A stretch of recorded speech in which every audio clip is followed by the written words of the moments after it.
মামা কি বিরক্ত হয়ে যাচ্ছে বলছে বাবা। সব দিকে পাট শাক আর পাট শাক। সুন্দর করে তোল, একটু এমন ভাবে তুলবি পুরো জমিটা আসবে। সৌন্দর্যটা তোকে বুঝতে এখনো বহুত দেরি আছে।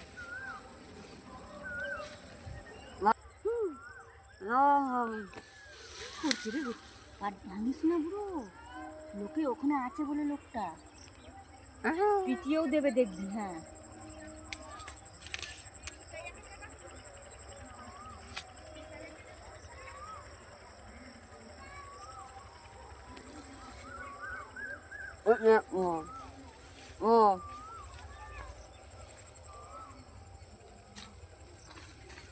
ওইটা সার যাবো কি করে?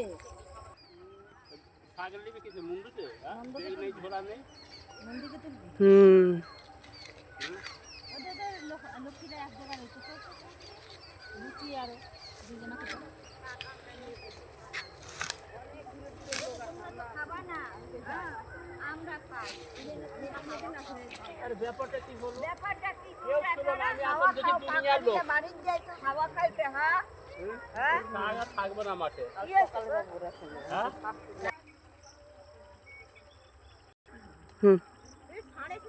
তুই কি ফোড়ন দিয়েছিস বাদি শাকে? এই শাক শুকনো লঙ্কা আর কিছু না? এই মা রসুন একটু পেঁয়াজ। আমি তো রসুন পেঁয়াজ দিই। রসুন পেঁয়াজ দিয়ে করবো, ফোড়ন দিয়ে হেভি টেস্ট। ঠিক আছে সানালে চল যাবো না? ঠিক আছে না না ও দেখ সারের আমরা একটা একটা সবাই পছন্দ করি, সবাই জানি ভালো খায়, খুব ভালো খায়। পাট শাক হলেই এটা হলো পিসি, এটা হলো মাসি। আর শাক খেতে খুবই পছন্দ করি। আমি তো এখানে সেই ঢেরি বানিয়ে দিই। পাট শাক দিয়ে খাই। আমাদের মাছ মাংস কিছুই চাই না, শাক ভাতে আমরা শাকের বড়া খাই। হ্যাঁ বড়াটা সেদিন করেছি। হ্যাঁ আপনারা করে খাবেন, একদিন খুব ভালো লাগে। হ্যাঁ দেখুন একদিন খেয়ে আমি শাকের এক দিচ্ছি। হ্যাঁ শাকের এক দিচ্ছি।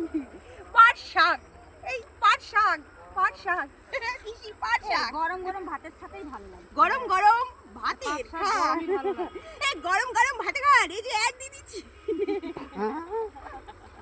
একটা প্যাকেট দে। তোমার প্যাকেট দিচ্ছে না, ওর মধ্যে আছে দুখানা প্যাকেট দেবে না। ও মা যদি টেড়ে এদিকে চলে আসে তখন কি করবে? দে এই এদিকে কিন্তু আছে। এই চল চল সারা আসতে ভাবে পালা। তোমার এ করবে।